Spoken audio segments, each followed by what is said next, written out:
Bienvenidas todas y todos a un nuevo capítulo de Inventer, el podcast de Chiapas Paralelo. Mi nombre es Andrés Domínguez y junto con un gran equipo estamos realizando pues este proyecto que tenemos con el fin de hablar sobre Chiapas, sobre temas sociales, ambientales, coyunturales, históricos, sobre personas. Inclusive creo que hemos hecho un muy buen trabajo con explorar ciertos temas que creo que son como de interés, sobre todo para Chiapas Paralelo. Y para en general para la ciudadanía y con los temas que hemos tratado. Y pues el día de hoy no es una excepción. El día de hoy vamos a hablar sobre un tema medioambiental, no sin antes recordarles a las personas que pues este podcast se puede ver y escuchar. Se puede ver a través de www.youtube.com/Chiapas Paralelo TV, y ahí pueden encontrar pues la versión en video donde estamos platicando acerca al respecto. De repente colgamos ciertos videos, ciertas imágenes para que sea un poco más lúdico, y si no, nada más nos puede escuchar a través de Spotify, de Apple Podcast, de Google Podcast, en donde estamos hablando de forma constante sobre Chiapas. El día de hoy tenemos un muy buen capítulo hablando con el doctor Martín Mundo Molina, un experto en hidráulica a quien he tenido la oportunidad de entrevistar varias veces. Él es profesor en la Facultad de Ingeniería de la UNACH y también es integrante de la Asociación Mexicana de Hidráulica. Doctor Mundo Molina, ¿cómo se encuentra usted el día de hoy? Muy bien, buenas noches y es un placer estar aquí con ustedes. Muchísimas gracias por su tiempo, doctor. Primero preguntarle, de hecho el tema del día de hoy es que nos aboga es hablar sobre el agua en Tuxtla Gutiérrez. Tuvimos un capítulo donde hablamos sobre el agua en San Cristóbal de las Casas con Alma Rosa Rojas, un integrante, un activista sobre el tema del agua ahí en San Cristóbal de las Casas, con el tema de los humedales y la concesión con la Coca-Cola. Pero el día de hoy nos atrae mucho hablar sobre pues un tema más histórico, un tema más de algunas formas de acciones que se han hecho con el tema del agua, que creo que se me hace muy importante porque en este mes ha llovido mucho, creo, a comparación de tal vez unos 5 años que tuvimos un periodo de sequía importante. Yo creo que este año ha llovido mucho. Primero preguntarle, ¿es común que llueva mucho en Tuxtla Gutiérrez? Cuéntenos un poco. Bueno, no es muy común, pero se dan estos fenómenos. Se dan estos fenómenos porque antes de que empezara el fenómeno o la entrada de los huracanes, normalmente hay pronósticos de huracanes antes de que esos se inicien, se pronosticaban un número X de huracanes antes de la temporada de lluvia. Y entonces un experto de la OMM dijo que podría asociarse al fenómeno Niña. El fenómeno Niña es justamente contrario al fenómeno Niño. Cuando decimos Niña estamos hablando de periodos húmedos, de mucha lluvia. Y efectivamente, junto con los huracanes, el efecto todavía es, pues está todavía el efecto de la Niña en este momento, y eso está generando, además de la temporada de lluvias y los huracanes, pues una cantidad de lluvia, una cantidad de humedad en Chiapas muy, muy importante. Cuéntenos, doctor Mundo, de hecho estamos justo hablando como de la localidad aquí en Tuxtla. Y recordamos mucho un texto de, en paz descanse, el maestro José Luis Castro Aguilar, que nos mencionaba que Tuxtla, más allá del río Sabinal, tenía muchos cauces, ¿no? O sea, tenía muchos ríos, muchos manantiales. Cuéntenos un poco sobre la cantidad de agua que se tenía, no sé, hace 30, 40 años. Pues mucho más antes que esa fecha, cuando se inauguró la famosa Villa de Tuxtla, hace ya casi más de una centuria. Entonces, los dos cerros que tenemos justo enfrente, la zona de la meseta de Copolla y la zona del Cañón del Sumidero, pues no tenían la densidad humana que tenemos ahora. Los ríos bajan de esas zonas altas hacia el centro de la ciudad, más o menos hay unos 6 o 7 kilómetros entre el río Sabinal y la parte más alta de las montañas, con una pendiente muy alta. Entonces los ríos bajaban de manera natural. Eran mucho más de 24 arroyos de buen tamaño. ¿Cómo cuántos? Bueno, se tiene entendido que habían más de 35 arroyos perennes importantes. Entonces, cuando se fundó la Villa de Tuxtla, se fundan normalmente las ciudades muy cerca de los ríos por el tema del agua. La gente necesita tener el agua para vivir. Y entonces, conforme va creciendo la ciudad, y a partir de que la ciudad se hizo capital del estado de Chiapas, pues llegaron aquí escuelas, comercios, llegaron aquí bancos, llegaron aquí una serie de cuestiones institucionales que hizo que se fundara aquí como el poder institucional de todo el Estado, para hacer todos los trámites que se tienen que hacer con el gobierno. Y entonces eso hizo crecer a la ciudad. Y entonces en esa época todavía no estaba normada la ley de aguas nacionales que ahora tenemos desde hace más de 50 años.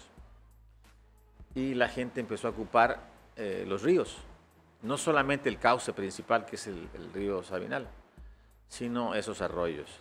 ¿Qué otros arroyos usted me podría mencionar? Por ejemplo, oficialmente ahora con la ley actual tenemos 15 microcuencas. Cada microcuenca tiene un arroyo principal que llegan a dar al río Sabinal. Bueno, pero habían más de 30. Y esos 30 arroyos fueron desapareciendo porque fueron fundándose casas muy cerca del arroyo. Y algunas, como ahora, podemos ver los 15 arroyos que tenemos ahora de manera oficial, tenemos casas sobre los arroyos. ¿Nos puede dar algún ejemplo? Recordarás, por ejemplo, el caso del arroyo de San Roque, que en el 2016 cayó una casa producto de un evento extremo. Bueno, pues por debajo de la casa pasaba el arroyo San Roque. Antes tenía un curso natural, no había casas. Empezaron a construir casas sobre los arroyos porque no había ley. Y aún sobre la ley, la gente no la respeta y construye casas o muy cerca del arroyo o encima del arroyo. Es un tema que no solamente es un asunto de Tuxtla, es de todo el país, que no se respeta la ley de aguas nacionales ni la ley federal que tiene que ver con el límite que tienen que tener las casas para construirse a cierta distancia de los arroyos, fuera de la zona inundable. Y entonces esos 30 ríos se fueron disminuyendo. Terán, por ejemplo, era una zona que no tenía casas hace algunos 50 años, por ejemplo, ¿no? Conocí el caso de una señora muy cerca del mercado que vendía carne asada por las noches y ella vivía a 2 cuadras del río Sabinal. El río Sabinal era la fuente para lavar ropa y para llevar agua para beber. Ahora es imposible beber agua del río Sabinal, es un río con la cloaca de la ciudad. Claro, cuéntenos un poco justo en esta idea, y yo creo que es muy, muy importante lo que usted menciona, del incremento poblacional, que es como un tema muy importante, ¿no? Y también del orden territorial. O sea, eso creo que es un tema que se mezcla y que está interlazado para el tema del agua, ¿no? Es muy puntual esto. De forma puntual, o sea, yo creo que al menos lo podemos ver.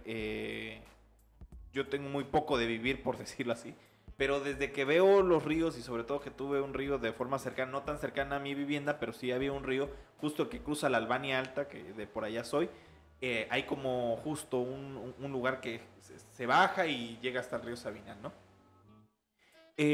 Siempre me dio curiosidad de la cantidad de basura que desde siempre vi. Esta cantidad de basura, al final de cuentas, tapa estos filtros y estas cauces que se pueden llegar a tener. Pero cuéntenos cómo una casa puede llegar a afectar este cauce, esta agua, y sobre todo ya en estos eventos que han cambiado, como el tema del cambio climático, las famosísimas lluvias atípicas que cada vez que se hacen más frecuentes, cómo una casa deteriora un cauce. Bueno, siguiendo con la idea principal del comentario de cómo se pobló la ciudad, estaba la villa de Tuxtla. Fue creciendo. Y el crecimiento, como bien dices, fue exponencial.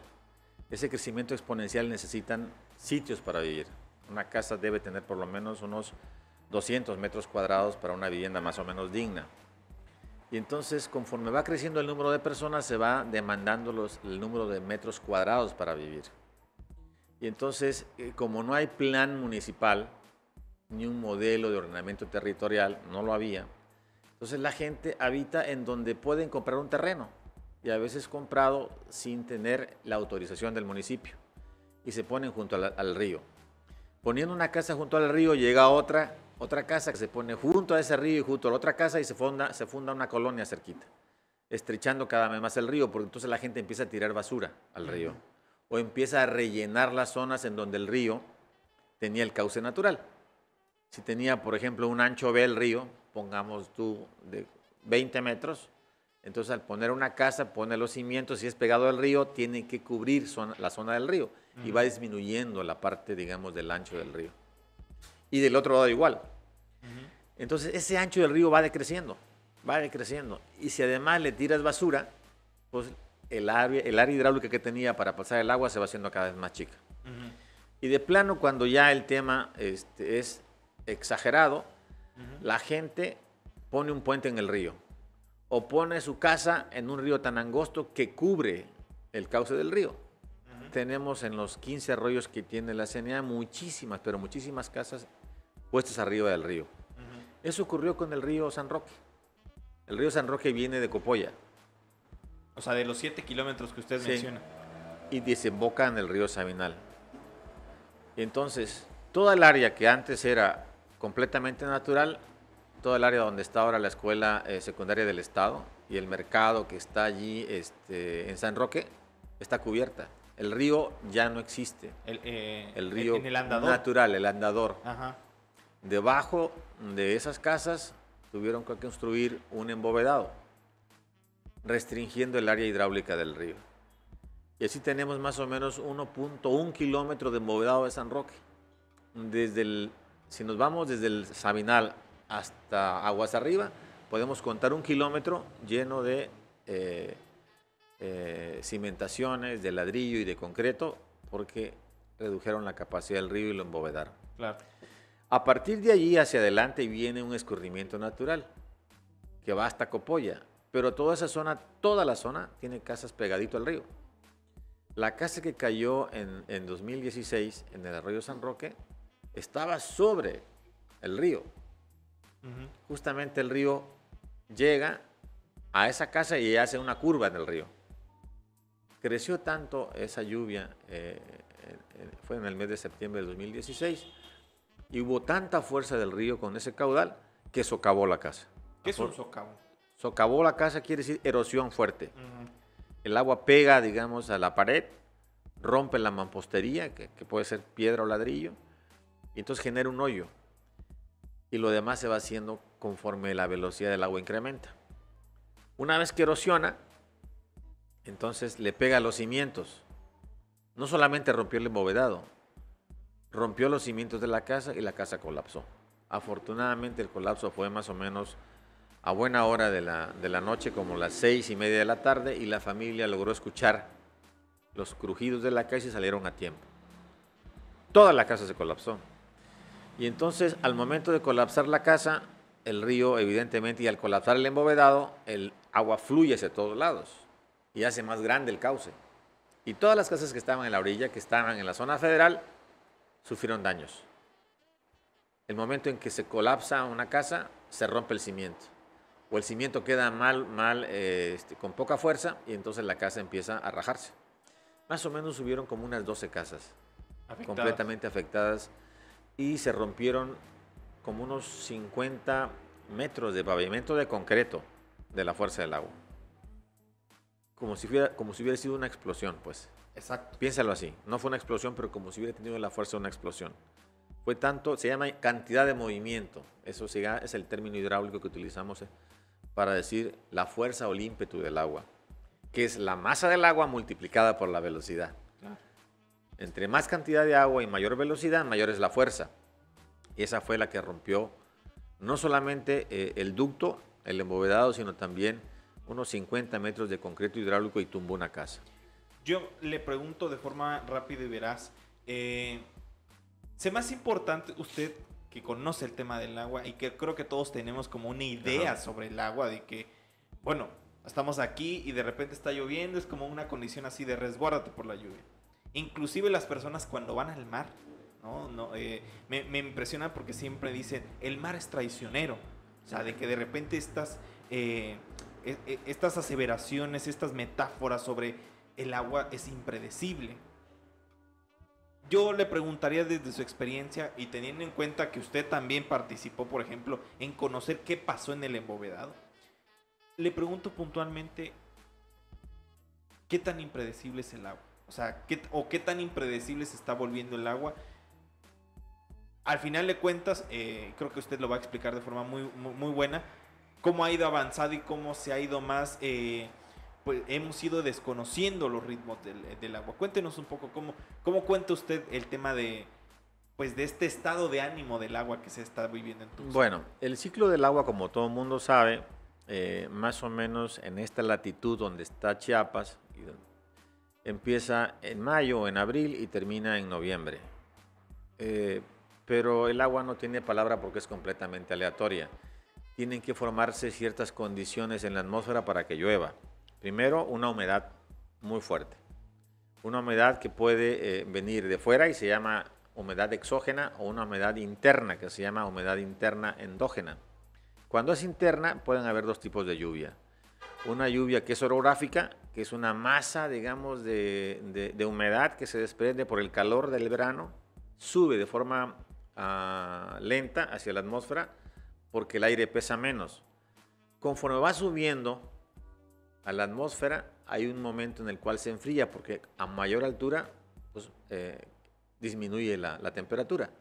Y entonces viene el primer cambio físico del agua, de estado de vapor a estado líquido. Es un cambio físico. Y se forman minúsculas partículas muy pequeñas del orden de micras, que hacen una nube, lo que vemos como nubes blancas o nubes grises. Y en esa nube que tenemos hay un campo vectorial de velocidades. O sea, el flujo de partículas se mueve de forma aleatoria a cualquier dirección. Y se llama coalescencia el choque de esas partículas, ya en estado líquido. El choque de las partículas hacen que crezca la partícula en tamaño. Y cuando crece, entonces la fuerza de gravedad hace que llueva, ¿no? Pero para que se den esas condiciones, ¿no?, que te acabo de decir, presión atmosférica, humedad relativa, temperatura de rocío, el proceso de cambio de fase del agua, entonces eso es un fenómeno aleatorio o impredecible, como cuando tú juegas al azar y juegas a la lotería, ¿no? Nunca sabes cuándo vas a pegarle porque es aleatorio. Determinista es aquel elemento que permite saber a qué hora va a ocurrir. La salida del sol es determinista. Hay ecuaciones que dicen a qué hora va a salir el día de mañana. No es aleatorio. Pero la lluvia, el aire, la humedad relativa, la presión atmosférica son aleatorias, impredecibles. Entonces tú no sabes cuándo va a llover, a pesar de que es una temporada de lluvia, y ni sabes cuánto va a llover. Si hay demasiada humedad y hay un evento que permita que se forme una onda tropical o una depresión tropical o un huracán, entonces puede ser que la lluvia sea abundante. Y eso se llama evento hidrometeorológico extremo. Entonces la lluvia puede ser muy importante. Y al caer la lluvia, se mide en lámina de agua caída. Es decir, cuánta cantidad de lluvia en milímetros cayó en la zona, suponiendo que no se infiltra. Y eso se mide con un pluviómetro. Cuando multiplicas esa cantidad de agua llovida por el área donde cayó, tienes un volumen de agua. Y el volumen de agua, lo que ocurre es que otra vez la fuerza de gravedad lo lleva hacia la parte más baja de la topografía, y esos son los ríos. Y cuando la lluvia es muy grande, torrencial, por ejemplo, de un huracán o de un evento extremo, pues pueden darse láminas de agua mayores a medio metro o a 1 metro, o mucho más. Y eso ya se vuelve peligroso para la gente que transita en la ciudad, porque no sabes cuánto va a llover, ni sabes en qué momento va a llover, porque es aleatoria, es impredecible. Entonces, en la época de lluvias, ahora ya tenemos un sistema de protección civil.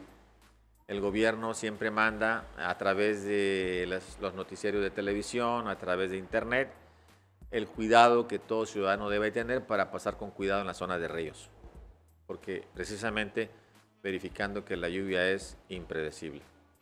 Todo esto se da porque preguntabas también cómo se acumula basura. Bueno, si ya dijimos que la gente tiene un crecimiento exponencial, así es el crecimiento exponencial de la basura que depone. Todo el mundo usamos plásticos, usamos papel, usamos comida que luego las desperdiciamos y no tenemos la cultura de dejarlo en un bote de basura o tiramos eso a la calle y eso va a las coladeras. Las coladeras tienen un área muy pequeña para poder pasar eso. Ahí se atora la basura y eso hace que el agua vaya hacia la calle. Y como no tenemos un drenaje pluvial en la ciudad, que hace falta, pues eso genera que en las calles, como ocurre en la 24 de junio, tengas láminas de agua que hace rato comenté, con un nivel muy alto, que puede ser por encima a veces de medio metro o hasta de 1 metro, a una velocidad muy grande, porque si tú te pones, por ejemplo, justo donde el arroyo 24 de junio sale a la calle, viene por un cauce natural, pasa por pavimento, y por todo ese pavimento hay una diferencia muy grande hasta donde está el puente, que es el límite en donde recibe piedras, basura urbana, trozos de ramas que se trae de la zona forestada de la parte alta, ¿no? Y que genera no solamente grandes inundaciones, sino un peligro latente para la gente, porque puede inundar casas, puede llevarse a gente, puede matar, de hecho han habido muertos ahí, y recientemente, hace 2 semanas, hubo un evento muy fuerte, una lluvia muy fuerte en la madrugada, y generó una cantidad impresionante de caudal, y tuvieron que salvar a una señora que se quedó atorada en su coche. Una persona arriesgó su vida para sacarla del coche, que estaba a punto de ser arrastrada por la corriente. Entonces, ¿por qué se dan este tipo de cosas? Por varios factores. Primero, porque hay un evento extraordinario, un evento hidrometeorológico extremo que llegó a la ciudad y llueve muchísimo. Y luego, la gente que no tiene precaución intenta pasar el arroyo, ¿no? Y eso, o intenta pasar con su coche el arroyo, y la fuerza del agua puede ser tan grande como es la cantidad de masa y la velocidad que lleva. Una lluvia que te deja una lámina de agua en la calle de 40 o 50 centímetros puede arrastrar no solamente personas, sino coches, dependiendo de la velocidad y de la cantidad de agua que vaya por la calle. Doctor, estamos maravillados. La verdad es que esto se me hace muy importante. Sobre todo yo estoy haciendo anotaciones porque creo que me vienen preguntas muy esenciales. Y como usted dice, creo que lo más importante ver es qué ha pasado con... O sea, ¿por qué el agua? No sé si es un fenómeno... A mí me ha tocado de repente ir a la Ciudad de México cuando llueve. Y sí, o sea, hay unos impresionantes inundaciones, pero no me ha tocado ver caudales, así como lo vemos en la 24 de junio, ¿no? O sea, literalmente corrientes tan severas que pueden arrastrar a un humano o a cualquier carro. Me detengo aquí para hacer un pequeñísimo corte, para tomar un poco más de aire, doctor, y pues nada, seguiremos hablando con el tema hídrico con el doctor Mundo Molina.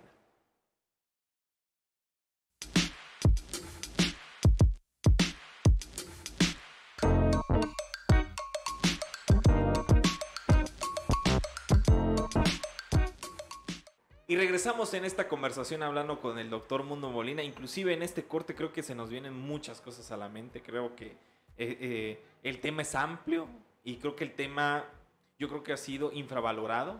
Porque creo que ya para hablar de muertes, y es lo que estábamos platicando ahorita con el compañero José Domingo, pues ya debe ser relevante, ¿no? Creo que una vida, y al menos así como lo he visto de forma pragmática, una vida puede significar una mala hora. O sea, a ese punto vamos. Pero puntualmente, doctor, cuéntenos, ¿qué es un embovedado? Mencionabas hace poco que hay 4, pero ¿por qué nace esta idea? A ver, cuéntenos un poco, doctor. Es una idea un poco, si tú quieres, que trae un elemento histórico. Los primeros embovedados que se hicieron vinieron con tecnología de España y se hacían para construir, por ejemplo, acueductos, ¿no? Entonces la tecnología, digamos, del arco, que le llamamos bóveda en ingeniería civil, se trajo hacia los ríos. ¿Y cómo surgieron los ríos? Pues empezaron en la Ciudad de México y empezaron en Zacatecas, porque la gente empezó a vivir cerca de los ríos. En todo el mundo la gente va al río para que tenga el agua allí, y entonces lo que hace es estrechar el río, le va quitando área hidráulica, y luego el río se contamina. Si tienes gente viviendo cerca del río, pues lo vas a contaminar. Primero con basura urbana, basura doméstica, y luego lo empiezas a contaminar con heces. Entonces se convierten en aguas cloacales. Y cuando conviertes a un río en agua cloacal, entonces tiene una fetidez insoportable. Y cuando una ciudad crece, como ha crecido Tuxtla, y pensemos ahora en el arroyo San Roque, pues todo ese río lleno de aguas cloacales, pues da un olor muy molesto, ¿no?, hacia la nariz, y la gente tiene que comer cerquita. Ahí tiene su comedor pegado al río y eso huele muy mal. Hay gases como el CO2, ¿no?, sulfuros que genera el agua cloacal y que llega hasta tu casa. Y la gente se junta y le pide al municipio que ya no aguante el olor. Y si de repente el río se crece, pues saca toda esa agua fétida, las primeras aguas fétidas, inunda las casas. Y entonces el municipio no le queda más, bueno, pues vamos a embovedar el río. Lo vamos a encofrar, se dice a veces. ¿Y eso cuándo fue? Eso hace 50 años más o menos, en el arroyo San Roque. Y entonces traen la tecnología de los embovedados que viene de España, por ejemplo, y entonces hacen un arco bóveda, eso no lleva varilla, trabaja justamente como trabaja el cascarón de un huevo, ¿no?, sin varillas. La bóveda hace que en la parte más alta, justo en la curva, tenga la mayor resistencia. Ya no usan varillas, el propio ladrillo acomodado genera la propia resistencia.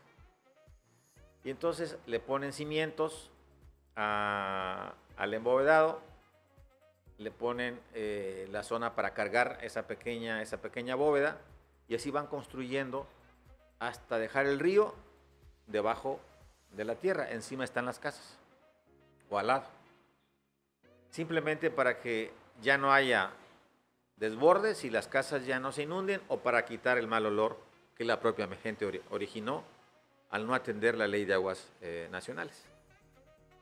Y entonces así se generaron los embovedados, y eso ya es un río muerto.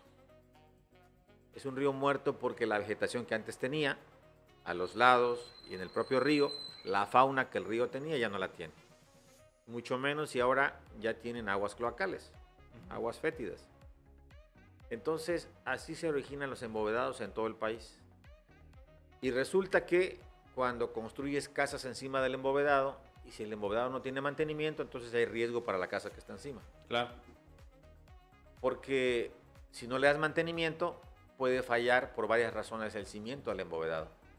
Si tienes una cosa curva, que es la bóveda, si hay demasiada humedad, puede ceder un tantito cualquiera de las dos cimientos, y entonces se rompe lo que es la clave del embovedado. Y si se rompe el embovedado, lo que está arriba también se puede caer. ¿Qué es lo que pasó en lo que mencioné? ¿Qué es lo que pasó justamente en la casa que se cayó por socavación, por exceso de agua, cuando el río se creció? Y ya dijimos que es un evento aleatorio. Y es un evento aleatorio no solamente la lluvia, sino la cantidad de agua que lleva el embovedado. Y entonces aleatorio también será cuando se van a caer las 131 casas que más o menos contamos la última vez que estudiamos el arroyo San Roque. Claro. Cuéntenos también, ¿no es el único embovedado que se tiene? No. Que nos menciona que hay 4 al menos, pero que usted también ha recorrido el de San Pascualito. Cuéntenos un poco. Sí, hay 4 embovedados, pero de los únicos con los cuales puedo hablar con cierta propiedad es el embovedado San Roque y el San Pascualito. El San Roque tiene más o menos 1100 metros, que es un embovedado de mampostería en cachos, unidos de forma yuxtapuesta, decimos en ingeniería civil, con mampostería de ladrillo o con ladrillo, y luego tramos reacomodados con concreto, porque fueron haciéndose en diferentes administraciones municipales. Y fue hecho con muy mal diseño, porque tiene zonas de poca hidráulica que luego se incrementa y luego se reduce. Ajá. Cuando debería ser una sola área para pasar el mayor caudal que pudiera dar el arroyo en su momento, digamos, de máxima lluvia, de máximo caudal. Mal diseñado, sin mantenimiento. Entonces, en el 2018, ingresamos con alumnos de la Facultad de Ingeniería Civil al embovedado San Roque, porque teníamos noticias que habían socavones. ¿Qué es un socavón? En el piso, que normalmente se le pone concreto o se le pone mampostería, depende del tipo de embovedado que sea, pues la velocidad del agua en una zona de alta pendiente pues se erosiona. Va quitando las piedras, va quitando la mampostería y va haciendo hoyos, que le llamamos socavones. Y entonces los socavones, al ir creciendo, lo que ponen en riesgo es el cimiento justamente del embovedado. Y cuando pones en peligro el cimiento, pones en peligro también el embovedado porque se puede colapsar. Independientemente del colapso que tuvo la casa en San Roque, hubo un colapso más o menos a 145 metros antes de que saliera el agua al río Sabinal. Se cayó una losa porque la viga donde estaba la losa fija se carbonató. La parte, digamos, de las varillas sufrieron daño y se rompió la viga y se cayó un pedazo del embovedado por falta de mantenimiento, independientemente de los socavones, que son hoyos que el agua va haciendo. ¿Qué ocurre con los hoyos? Entre más hoyos haya, mayor peligro de que el embovedado pueda colapsarse, porque va rompiendo, digamos, lo que llamamos riñón del embovedado, son las partes laterales, y que ponen en riesgo la cimentación. Y entonces eso genera que las casas que están ahora encima pudieran tener riesgo de colapso ante un evento extremo, como ocurrió en el año 2016, que se cayó una casa.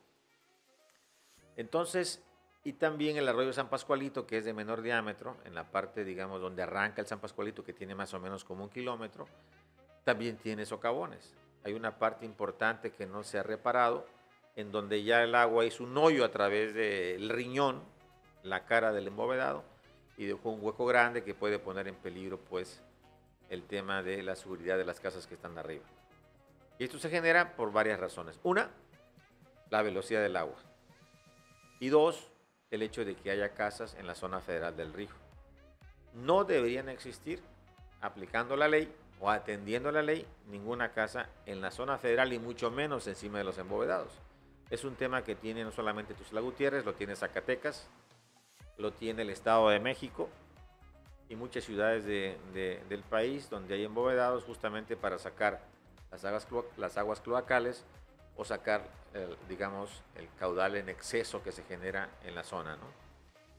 Doctor, lo voy a poner en un conflicto, porque yo tuve la oportunidad justo con uno de sus alumnos, con Alejandro, que creo que a quien le mandamos un saludo, que creo que fue muy importante, al menos de forma vivencial, llegar y sí, como usted lo menciona, ¿no? O sea, es impresionante cómo bajas el Sabinal porque todo el mundo lo ve así desde arriba, pero nunca se da cuenta, por ejemplo, que tuvimos que subir creo que hasta la 12 Sur, una cosa así.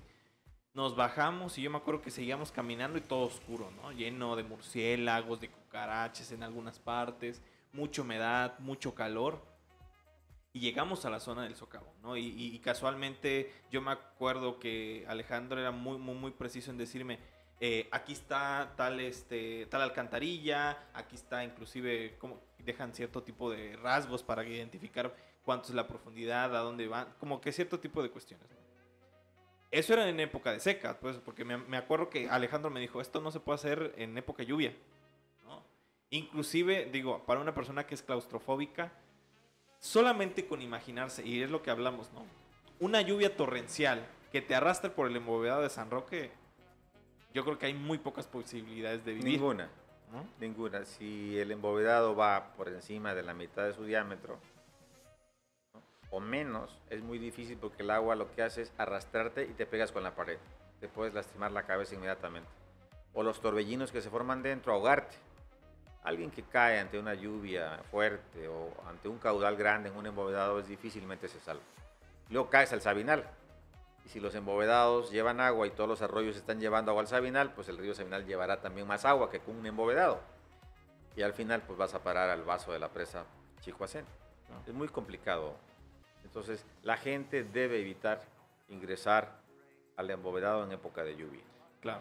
Y doctor, al punto en el que voy es que Alejandro me enseñó ese socavón, ¿no?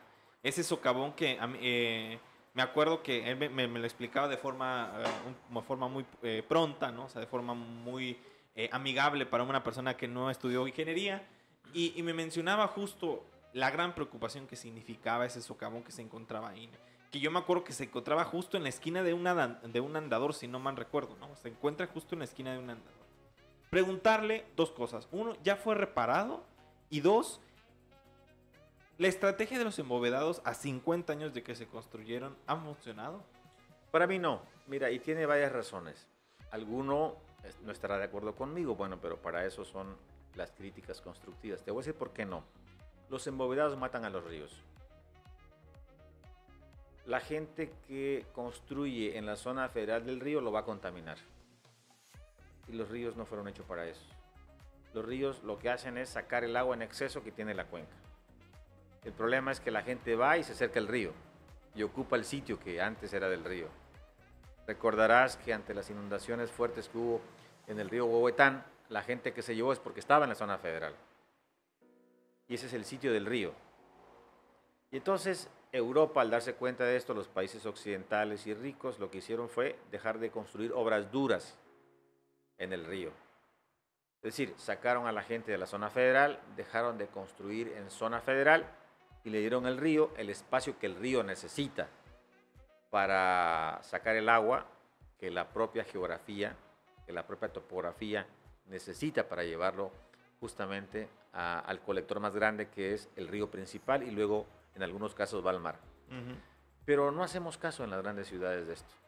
La gente, por necesidad de vivienda y a veces mal informada, o a veces comprando un terreno de manera inapropiada, le venden un terreno pegado al río. O como en Tabasco. Allí sería a ver dónde te compro un pantano, porque todo eso es agua. Sí, dicen pues que es, ¿no?, el peor lugar del país. el peor lugar para construir ahí. Y eso es también un poco, lo tengo que decir con toda firmeza, también corrupción política. La gente que no pone la ley para poder ordenar el territorio. Y la gente que se hace rica vendiendo terrenos en zonas inapropiadas.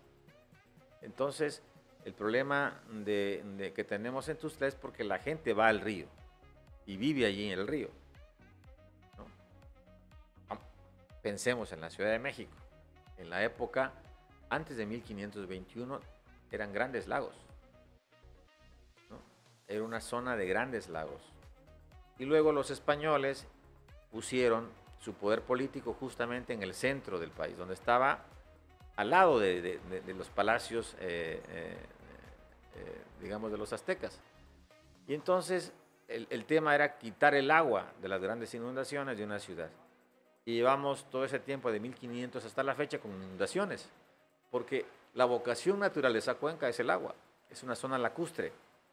Tuxtla, ahora tenemos 15 arroyos oficiales. Eran mucho más que eso. Y muchos arroyos fueron desaparecidos, como en la mayoría de las grandes ciudades del país y del mundo. Entonces, ¿por qué no hay una política correcta para poder vivir adecuadamente con el entorno? Creas una ciudad y le creas un problema a la naturaleza. Y entonces, y eso genera muchas dificultades para la gente que sin saber compra terrenos que están realmente en mucho peligro, ¿no? Y no se aplica la ley. Entonces, ese es un problema que tenemos en todo el país, no solamente en Tuxtla, sino en todo el país y en la mayoría de los países de América Latina. Claro, usted ya mencionaba algunas soluciones, que es, por ejemplo, trasladar a la gente que vive cerca de estos embovedados. ¿Quitarlo sería una opción? Bueno, si tú, digamos, si quieres ser completamente legaloide y aplicar la ley, eso sería, porque estás infringiendo la ley.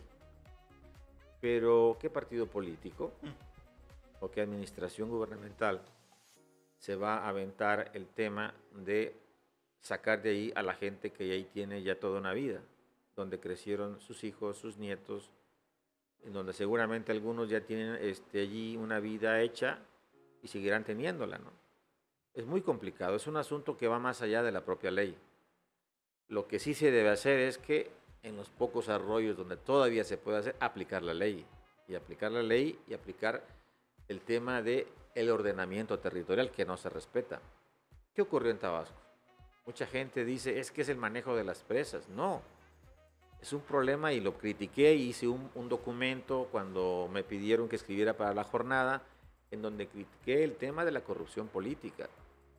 Te venden terrenos, independientemente de lo que ocurra después. Para eso están las instituciones, para eso está la ley, para no jugar con la gente más pobre. ¿A quiénes crees que les pasa este tipo de situaciones de emergencias en las inundaciones? A la gente más pobre.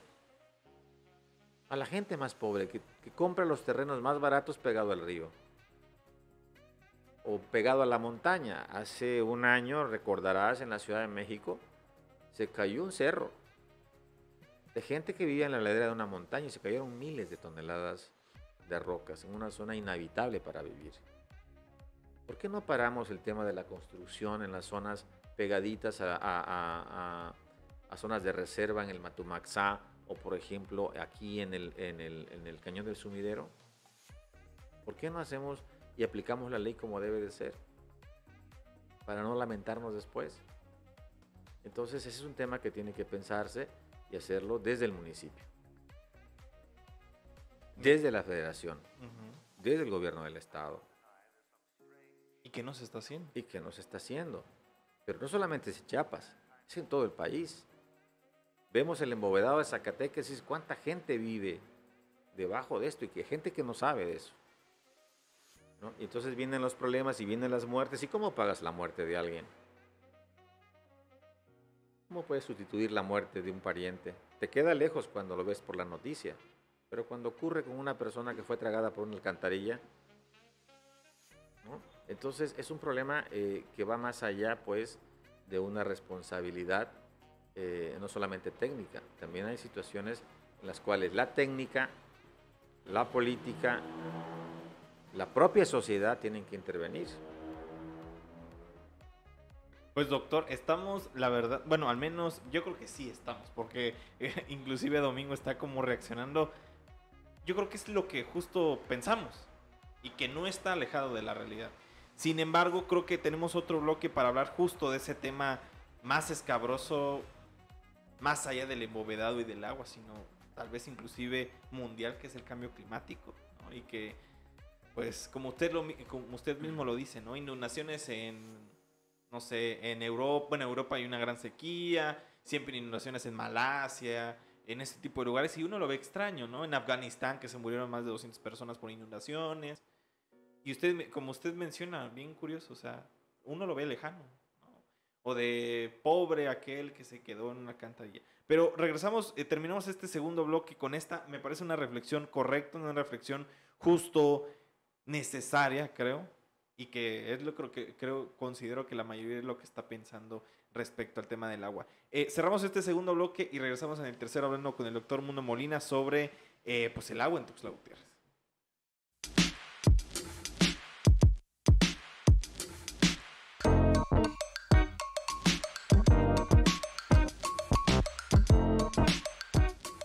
Antes de entrar en ello, yo creo que usted cerraba con un tema muy importante, ¿no? Ya han habido muertes, ¿no? Son al menos un par, o yo creo que inclusive, no quiero decir pocas, sino que han sucedido muertes ya cada año, al menos en estos 2-3 años que ya ha comenzado a llover mucho después del fenómeno del Niño. Y sí es importante ver qué tanto están costando estas muertes y sobre todo por qué están sucediendo, ¿no? Comentábamos justo con nuestro compañero José Domingo del caso de los chicos que se cayeron en una alcantarilla ya por la central de Abastos y que fue una noticia impresionante. Yo creo que nuestros compañeros de Alerta Chiapas, compañeros y compañeras, le dieron seguimiento.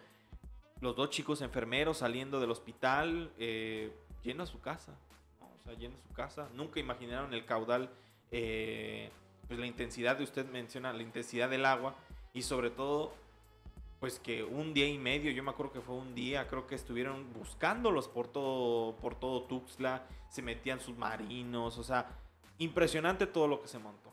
Yo recuerdo hace unos años también, he vivido en la Albania Alta y hubo un amigo de un familiar que justo también se fallece porque baja del colectivo y el colectivo lo deja en un caudal y en el caudal ya no se puede, ya no pudo zafar y la intensidad del agua se lo llevó y falleció el chavo de 18, 19 años. Una pérdida. Y así han habido muchos. O sea, esos son los que tal vez nos acordamos en estos momentos. De forma puntual, doctor, ¿usted qué piensa de estas muertes? Bueno, como hidráulico, como hidrólogo y de los proyectos que he realizado a nombre de la Asociación Mexicana de Hidráulica, que es la asociación a la cual pertenezco, Pues me doy cuenta que uno de los grandes peligros de vivir en una cuenca como es la subcuenca del río Sabinal son las pendientes. Insisto, estamos más o menos a unos 500 metros en promedio en el cauce principal del río Sabinal. En la meseta de Copolla, ponle tú unos 800 metros, 850. En la zona del Cañón del Sumidero, ponte unos 900 metros. Si restas 900 a 500, te dan 400. Dividiendo 400 entre 5 o 6 kilómetros, que es el promedio de distancia que hay del río Sabinal allá, la pendiente es muy grande. Y entonces el agua, que se mide por una ecuación Q es igual a velocidad por área, cuando despejas velocidad de esa ecuación, ¿no? O cuando despejas velocidad de una ecuación que le llamamos ecuación de Manning, la pendiente es la que le da fortaleza a la velocidad. Y entonces un colega amigo mío, el maestro en ingeniería José Alfredo González Verduzco del INTA, hizo un experimento en ese instituto, donde yo trabajé como investigador por más de 10 años. El experimento consistió en darle mucha velocidad al agua y parar personas frente al flujo. Y él se dio cuenta que entre mayor es la velocidad, menor es la cantidad de agua que tiene que pegarte a la altura de los tobillos para tumbarte. A los jóvenes que participaron les pusieron como arneses para que en el momento en que el agua los tumbara, pues ellos pudieran rescatar a la persona caída en esa pendiente tan grande. Un experimento muy interesante, ¿eh? Sí, claro. Entonces, a mayor pendiente, mayor velocidad del agua. Y si la velocidad del agua es mayor, entonces mayor ímpetu. El ímpetu es este empujón que yo te doy, si estás parado, para que tú te muevas. La fuerza con la cual te vas a mover es igual a la masa que tú tienes por el impulso que te di. Una fuerza inicial. Como una fuerza. Esa es más o menos la fuerza que tiene el agua. Entonces, si el nivel del agua en las calles va creciendo, no conviene pasar ningún arroyo, porque lo va a arrastrar. Le va a generar una fuerza de sustentación por la velocidad del agua, ¿no? Y la densidad misma hace que el coche flote. Y a la persona que le pega en las rodillas con una velocidad fuerte lo puede tumbar. Estas personas que seguramente cayeron a la alcantarilla fue porque el ímpetu del agua, producto de la velocidad, los tumbó. Y el momento en que los tumban ya no tienen manera de poder pararse porque van junto con el agua a la velocidad que el agua va. Y el agua va a la parte más baja buscando la parte más baja del territorio donde pueden haber alcantarillas. Y a veces las alcantarillas con la fuerza del agua se salen de su sitio y quedan abiertas. Y tú te puedes prohibir una alcantarilla. Y si te vas a una alcantarilla ya puedes llegar muerto, porque un golpe en la cabeza ya puedes llegar muerto. Te vas a la alcantarilla y sales en el Sabinal. El Sabinal trae una velocidad y mucho caudal cuando está crecido. Y ese caudal te lleva finalmente al vaso de la presa de Chicoacén, ¿no? Entonces, a las personas que nos escuchan, como la lluvia es aleatoria y como la cantidad de lluvia que cae en la ciudad, una ciudad con mucha pendiente, que además no tiene drenaje pluvial, pues tienen que quedarse en casa resguardados. Pero qué angustia, ¿no? ¿Se imagina usted? Más vale estar atento a las noticias porque normalmente sabemos ahora a través del satélite y a través del Servicio Meteorológico Nacional cuándo va a llover, ¿no? Entonces si va a llover no salgas. Y si vas a ir a una zona muy cercana a un río, pues no vayas a esa zona. Y si ya empezó a llover y empieza a tener agua la ciudad, pues regrésate a casa. Porque vas a evitarte un problema de arrastre de coches o un problema mayor en una zona como esta. Es una cuenca pequeña, tiene más o menos unos 400 kilómetros cuadrados en total, pero la parte de Tuxtla Gutiérrez es como una hoja. Lo voy a poner así. Estas son las montañas y en medio va el Sabinal, con mucha pendiente. Sí, todo con mucha velocidad, claro. Y entonces eso puede generar problemas en épocas de lluvia. Doctor, justo nos salieron, o de parte de mi compañero José Domingo, salieron dos preguntas que se nos hacen magníficas de hablar al respecto. Mucho se ha hablado de que Chiapas brinda mucha electricidad a través del agua, ¿no? Este tema de las presas.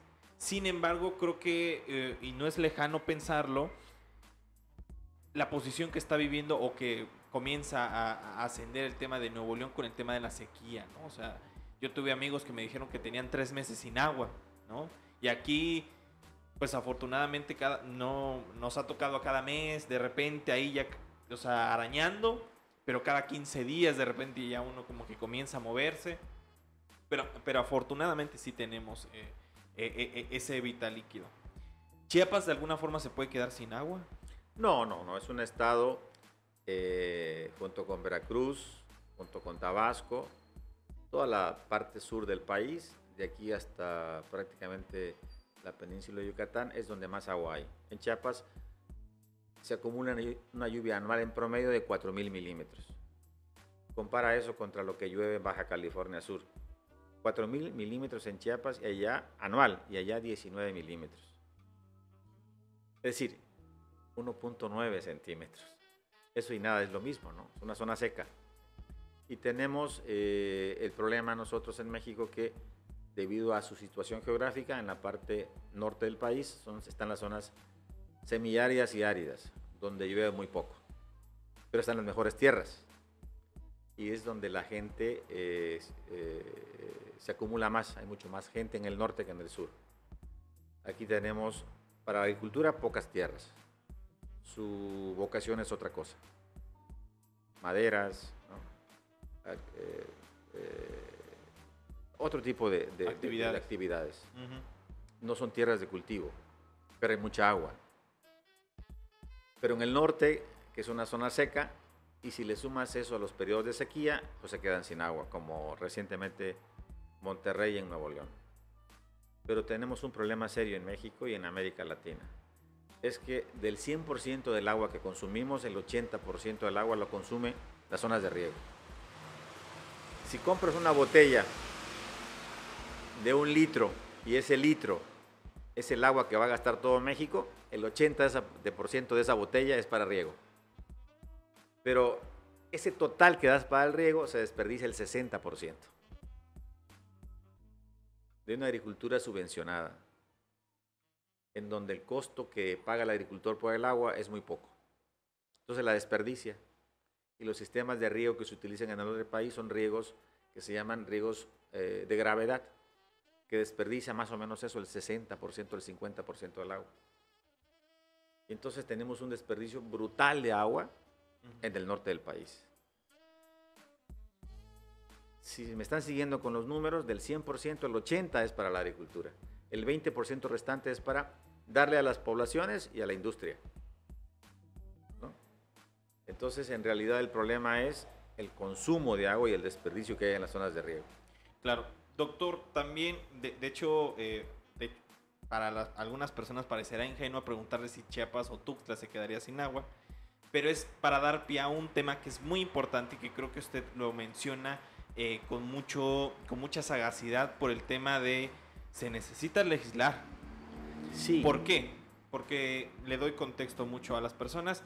Recientemente con este problema del agua en el norte, yo recuerdo mucho el tema de Constellation Brands en Mexicali, ¿no? Esta empresa que de repente llega sin avisarle a los vecinos y de repente se quiere capturar todo el agua y los vecinos dicen, no, nosotros queremos el agua, no la empresa. Y hasta la Suprema Corte de Justicia de la Nación tuvo que ver y dio el fallo, ¿no?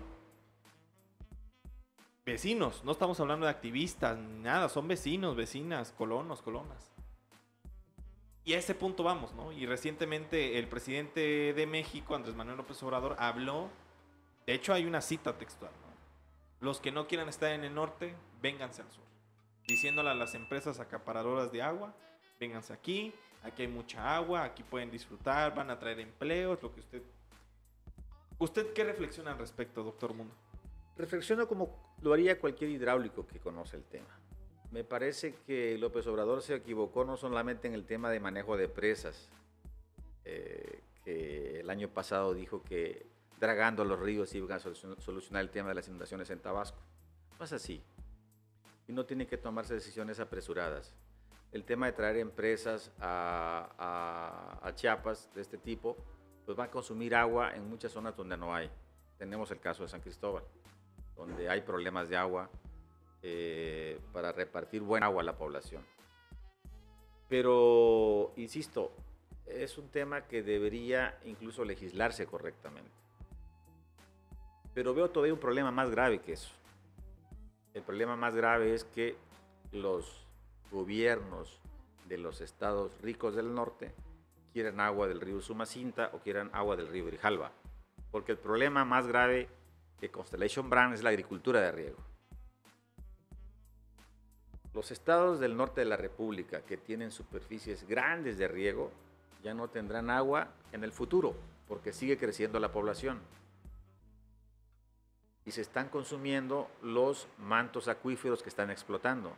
Mucha agua con la cual riegan ellos es aguas profundas, subterráneas. De pozos. De pozos. Un pozo profundo. Hay 600, un poco más de 600 pozos subterráneos profundos en México y 100 de ellos ya están con problemas de contaminación porque usan mal el agua. Lo primero que debería hacerse es una política hidráulica para las zonas de riego y ahorrar esa agua. Cambiar el sistema de riego que tiene el norte del país. Son más de 6 billones de hectáreas, en las cuales se consume el 80% de agua. Y en el caso de Chiapas, legislar. Lo he denunciado en otros foros, en artículos técnicos, para que se evite el trasvase que seguramente querrán otros gobiernos para llevarse agua del Grijalva o del Usumacinta. No solamente Chiapas, también Veracruz. Tienen el río Coatzacoalcos, ¿no?, con un caudal muy grande y que podría hacerse esos trasvases que ha fracasado en otros sitios, ¿no? Más bien es ahorrar el agua de riego en la zona donde se está gastando mal. O sea, donde desperdicias más del 60% del agua que estás aplicando.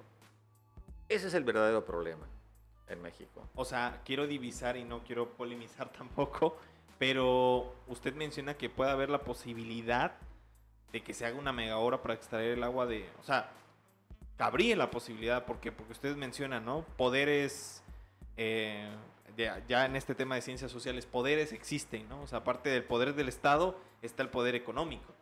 Y un poder económico que, como usted menciona, que a veces no justo tiene esa visión comunitaria, ¿no? Sino una visión más de beneficio propio, como es este tema del capitalismo. Y teniendo los amigos, son gente muy cercana, gente de decisiones, gente de dinero, y teniendo en cuenta que es México, que es Chiapas, que puede ser Veracruz, Puebla, Tabasco. Sí. Usted también, o sea, por eso es necesaria una ley, me imagino. Pues es que eso ya está en México. Es decir, se trasvasa agua de Michoacán y del Estado de México al Valle Central, a la Ciudad de México. Eso ya es un trasvase de dos municipios o de estados distintos para llevar agua a la Ciudad de México. Porque allí viven más de 25 millones de personas en la zona conurbana. ¿Cómo das agua a tanta gente? La principal suministro de agua en la Ciudad de México son los pozos profundos. Más el agua que llega de Michoacán, más el agua que llega del Estado de México. Ya existe trasvase. Recientemente, hace 3 años, hubo una polémica muy fuerte porque Guanajuato estaba pidiendo agua de Jalisco para un trasvase, una presa. Existen problemas entre municipios que están disputando un pequeño manantial, un pequeño río, incluso en Chiapas. Ya ha habido problemas severos sociales por este tipo de cosas. ¿Cómo se pretende llevar agua del sur al norte? Yo creo que el aparato legislativo de Chiapas debería prepararse para evitar una cosa así y para impedir que el poder político, el poder económico vaya por encima de las leyes. Nosotros ya aportamos el 30% de energía eléctrica. ¿Al país? Al país. ¿No? Entonces, la gente del norte tiene que ahorrar el agua de riego para que tenga mucho más agua, cambiando su sistema de riego. Y eso tiene que venir desde la federación. Es una política pública. Pero mientras tanto, aquí tenemos que prepararnos, no solamente Chiapas, sino también Veracruz, donde están los 4 ríos más importantes de México. Hay gente que está a favor del trasvase, pero yo le pediría que viera los problemas sociales que han habido. En España se hizo un trasvase de 800 kilómetros, llevando agua del norte al sur. El sur es la zona pobre, donde están los agricultores pobres, y el norte es la zona industrial. Problemas severos, no solamente para los pobladores del norte, sino para la infraestructura y la naturaleza del norte. El agua que tenemos aquí es en función de la naturaleza. Nosotros estamos pegados a la naturaleza y venimos a invadir la naturaleza. Y usamos esa agua que era de la naturaleza. ¿En qué lo usamos? Pues producimos energía. Y al producir energía contaminamos el río. Le pusimos ahí una zona para poder retener el río, que era natural, su tránsito. Pero además de eso, además de producir energía eléctrica, que es muy importante evidentemente para la industrialización, también le damos agua a un montón de poblaciones, incluyendo a Tuxtla Gutiérrez, a Villahermosa, para darles agua potable. Probablemente más de 700,000 personas en Tuxtla, sumado a la cantidad de gente que hay en Villahermosa, y todos los que se utilizan están a la vera del río Grijalva. Y lo seguimos deforestando. Claro. Y entonces, no me parece que sea una idea buena. Creo que lo más relevante para hacer una buena política hidráulica futura es que se cambien los sistemas de riego del norte del país y se ahorre esa agua que se está desperdiciando. Estamos hablando de 60% de agua desperdiciada en la zona agrícola. 6 millones de hectáreas que alimentan 1/3 de la población en México. Entonces, antes de que ellos pidan, mejor que ahorren su agua. Y aquí prepararnos para evitar esos trasvases. No solamente Chiapas, sino también Veracruz. Doctor, yo solo cierro primero. Creo que es un fenómeno muy interesante. Y la verdad es que nos va a quedar muy corto esta hora, que pareciera mentira, pero nos queda muy corto. Le pregunto una cosa que creo que a mí se me hace excepcional, que creo que son fenómenos que estamos viendo exacerbados por el cambio climático, ¿no? Por esta idea de los cambios repentinos. Ahorita estaba viendo una sequía muy importante en Europa, ¿no? O sea, de repente comienza a nevar de forma también extraordinaria. Yo me acuerdo que justo en ese invierno que se tenían, estaban en Estados Unidos, no se diga. Pero me pongo a pensar, y a partir de un evento que creo que se me hizo muy importante, que es la famosísima culebra de agua que de repente se formó hace como 1 año o 2 años aquí en Tuxtla, y que también nuevamente metiendo al gran maestro José Luis Castro Aguilar me mencionaba, nunca lo habíamos visto, nunca lo habíamos documentado. Sabíamos de San Cristóbal porque de repente la altura que tiene que ver, este tipo de cuestiones. Hablando ya del tema del agua, de los caudales, de todo este tema que hemos abordado, digo, tampoco es como adivino, pero seguramente usted como especialista ya lo ha pensado. ¿Qué viene para Tuxtla con el tema del agua y el cambio climático? Bueno, me parece que en el tema del agua hay suficiente agua en el río Grijalva. Debemos cuidarla, debemos contaminarla menos. Debe haber una política seria para que no haya contaminación, sobre todo en las zonas agrícolas que tiran agua al río Grijalva, y que las plantas de tratamiento que tienen que hacerse para todas las comunidades que están echando agua al río Grijalva, al río Santo Domingo y a todos los ríos en donde no se tienen plantas de tratamiento. Todos los municipios, las cabeceras municipales y los principales ejidos deberían tener una planta de tratamiento. Hay más o menos unas 2.800 plantas de tratamiento y la mayoría no funciona en México. De eso tenemos que preocuparnos, evitar la contaminación del agua. En Chiapas tenemos agua suficiente, no hay problema, la demanda per cápita en Chiapas está cumplida, tenemos suficiente agua, pero hay que evitar la contaminación. Eso es lo más relevante. Evitar la deforestación que hace cambios en el sistema hidrológico de las cuencas, ¿no? Y eso se puede ver. Cuando tú deforestas una zona, lo que estás generando es un posible cambio en la hidrología de esa microcuenca o de esa cuenca. Tenemos que tener cuidado de eso, cuidar mejor nuestras cuencas, no deforestar, al revés, forestar, para evitar estos cambios del sistema natural que es la hidrología, ¿no? Cuando una comunidad como Tuxtla se asienta en un valle como esto, cambia incluso las cuencas, las salidas o las entradas, o el tema de la deforestación, o el tema de la invasión de arroyos, ¿no? Entonces tenemos que echar a andar ahí un plan que se llama ordenamiento territorial para evitar que cada sitio sea ocupado según su uso, que los expertos digan. Ese es el cuidado que tenemos que tener. Pero temas de agua no tenemos problema. En el norte sí, porque es una zona seca. Y ya dije un poco lo que tendría que hacerse como experto, ¿no? Claro. Cambiar los sistemas de riego y legislar para que los agricultores paguen lo que el agua cuesta, porque está subvencionada. Y entonces pues no se aprecia el agua como debería apreciarse. Doctor, pues nada, o sea, estamos impresionados justo con todo lo que nos ha enseñado el día de hoy. Pareciera una clase magistral. Y nada más, o sea, quisiera, no sé si usted tenga alguna red social, algún correo o algo, por si alguna persona se quiere contactar con usted para preguntarle más al respecto o preguntarle su opinión. No sé si tenga usted algo por ahí. Sí, como no, mi correo electrónico, lo voy a decir lento, es iDeignacio.cdCamila_ingenieros@yahoo.com.mx. Ahí pueden escribirme. Excelente, doctor. Pues nada, le agradecemos mucho sus conocimientos, a que nos haya regalado una hora justo para hablar al respecto. Pues nada, terminamos este capítulo. No sé si quiera usted agregar algo. Sí, para los temas que he tratado aquí, pueden ingresar a YouTube. Ahí hay varias cosas interesantes. Por ejemplo, el tema de los embovedados. Entran a YouTube, le ponen mi nombre, Martín Mundo Molina, y le dan embovedados. Ahí pueden consultar en video parte de los proyectos que hemos aquí hablado, tanto del embovedado San Roque como San Pascualito. Y también, si quieren ver algunos artículos, pueden ver artículos como este que traigo acá,